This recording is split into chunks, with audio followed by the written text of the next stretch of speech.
What is up, everyone? This is PvT-Mitten's, and I'm here to do another game series that I'd like to see return video. Without further ado, let us begin. This is the only time I'll ever talk about a fighting series on this series, oddly enough. And that is the Soul Calibur series. Now, this is my third favorite fighting series of all time, after the Tekken and Marvel vs. Capcom. So, this will be interesting, but let us begin. Soul Calibur 1 was released in 1998 to the arcades, and then 1999 got a Dreamcast port. Then got a release for the Xbox Live in 2011. This game is sitting at 98% on Metacritic, making it the highest rated fighting game ever released, and like one of the highest rated games in general of all time. That's pretty fucking amazing. Soul Calibur 2 was released in 2002 for the PlayStation 2, GameCube, Xbox, and the arcade. This is sitting at 93% on Metacritic. The PS2 version got Heihachi as a guest character. The GameCube got Link from Legend of Zelda.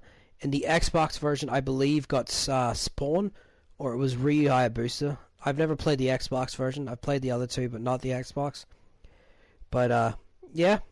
It was also re-released for the PlayStation 3 and 360 in 2013, which, prefer the old versions.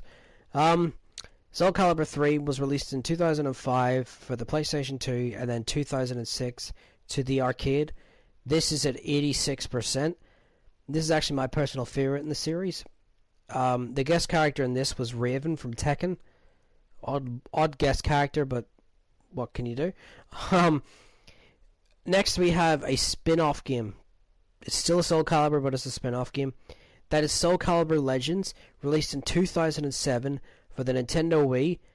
This is sitting at 52% on Metacritic, making it technically a bad game, as they would say. I personally think it's okay. I don't think it's that bad.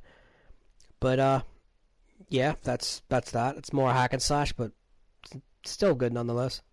Up next, we have Soul Calibur 4. Released in 2008 for the PlayStation 3 and Xbox 360. This is sitting at 85% on Metacritic. Now, the guest character that this game got was Darth Vader and Yoda. Darth Vader was on the PlayStation 3's disc, while they had to buy Yoda, and the Xbox had Yoda on the disc and had to buy Vader. But the hidden character for both games was actually Starkiller from Star Wars: The Force Unleashed, which I actually thought was really cool, because I really do like Starkiller, and for him to be in a Soul Calibur game was really, really weird, but so cool at the same time. Up next, we have Soul Calibur Broken Destiny, released in 2009 for the PlayStation Portable. This is sitting at 80%. It was okay, but the guest character that this game got, oddly enough, was Kratos from God of War. Probably because it's surrounding the hype of God of War 3 on its way. But, yeah, weird to have Kratos, but cool nonetheless. Then we had Soul Calibur 5 in 2012, released for the PlayStation 3 and Xbox 360. This is sitting at 81%. Soul Calibur 5 was okay. I think it's the worst in the series, in terms of the fighting ones, the main ones anyway. But, yeah. Its guest character was Ezio from Assassin's Creed 2. Once again, pretty weird, but maybe because Assassin's Creed was at its height at the time. But what can you do? And lastly, we have Soul Calibur Lost Swords, released in 2014 for the PlayStation 3. This game was absolute shit. This game was an online-only fighting game, akin to what Tekken did with Tekken Revolution, I think it's called. But at least Tekken Revolution was a good game. This was just shit. This is sitting at 38% on Metacritic. That's how low it is, and I think it's even worse than 38. That's being pretty generous, to be honest. But, yeah, that's the series. There was supposed to be an iOS game or an Android game released for the Soul Calibur series. There's no word on that, so I didn't count it. Now, you're probably thinking Soul Calibur is a spin-off to Soul Edge. Yes, that is true. I am just mentioning Soul Calibur itself.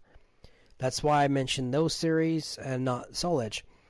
But as you can see, you get rid of Soul Calibur Legends and Soul Calibur Lost Swords, the whole series is sitting over 80, and goes to show that it's a very high rated series in terms of, for its genre too, where its genre is very competitive. Now, what I would like to see for this series, story needs to improve. Soul Calibur series, story-wise, has always been, just there, really, to be honest, a bit like, Street Fighter. But, with NetherRealm stepping up their game with Mortal Kombat and Injustice, I think it's about time fighting genres start stepping their game up for story. Have the story based on Siegfried and Nightmare. You play, make either two stories or just a long story where one half you play as Siegfried or the other half you play as Nightmare. That kind of thing. Now, Soul Calibur 5, I can't remember 4 very well. It took out a few characters. Now, it removed Talim, or Tally, I think her name is. This pissed us off when we were, really looking forward to it, because it's Devil's character. It's his go-to character in Soul Calibur. Was also missing Cassandra. I know 5 was missing Cassandra. And we were just like, what the hell? If Tekken can have such a huge roster, there's no excuse. Don't get me wrong, Tekken's missing a few characters as well, but at least they have the effort to put so much in. There's no excuse for Soul Calibur to not have a huge roster. And yes, before you say anything, other fighting games suffer from this too. So, improve the roster. Now, Soul Calibur series has always had, character creation. Well, at least 2 did from onward. I don't remember 1 having it. You can create your own character, select a weapon preset depending on other characters, the way they fought in the game. Give us a character customization. A better one anyway, because the character customization always was pretty good in Soul Calibur. But give us a better character customization, but let us customize the weapons. Like, not the stats and all, because you'll just get really broken very fast. Just the look of the weapons. Like, say, for instance, you can change the look of them, the skin. Hell, if you want to be really funny, because, Japanese games like to have their, funny quirkness and that there. I feel like a noise that you would, playing with a rubber ducky or something, have that noise when you hit someone with it. You just go all out, just make it really funny as well. But have something along the lines of that there. Now, for guest characters, honestly, for the Xbox, I think they should get... There's 2 characters I would choose. An Elite from Halo, with obviously the energy sword, or the hammer. Or they could have a Locust, hell, even Bram from Gears of War 1, with a cleaver. That's what they could do. For the... Say the game's going to be on Switch as well, right? For the Switch, they could get Link again, or they could get, one of the characters from Fire Emblem, something like that. I would probably be Link again. But for the PlayStation, they'll probably put Kratos back in it, especially the new one, because he's got redesigned and that there. But do you know who I would really like to see as a guest character for the PlayStation side? Why not Sir Daniel from Medieval? He uses weapons, he's slow, cumbersome, just like the Soul Calibur characters are, or most of them anyway. He would be a brilliant addition to put him back in, to bring him back into the limelight. Soul Calibur 6, make it happen. But, improve the graphics. Not to say that, the series has always had fantastic graphics. They're arguably some of the best looking games of their genre. But what I mean is, outside of NetherRealm's games, this generation fighting games just don't look as good as they should. As I said, NetherRealm seem to be the only ones that are pushing the graphics for fighting games. But yeah, that's really all I can think of. I've probably left something out, but this is off the fly, guys. I just wrote down, the review scores and what they were released for. I'm just no script. This is just off the top of my head, like I always do. But yeah, improve the story, better character customization.